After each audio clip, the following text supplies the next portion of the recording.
নিবেদনে আজকে আমাদের বিষয় আত্মবিশ্বাস রাখা।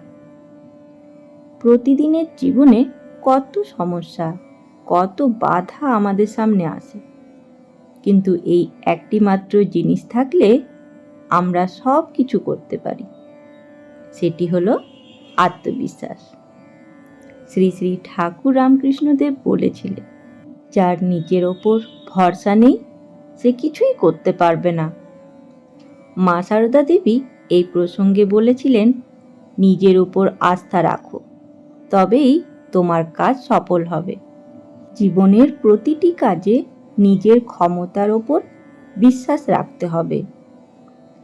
চলুন আজ থেকে নিজের মনে এই প্রতিজ্ঞা করি, আমি পারবো, আমি সফল হব। ঈশ্বরের কৃপায় ও নিজের আত্মবিশ্বাসে পথ চলা শুরু করি।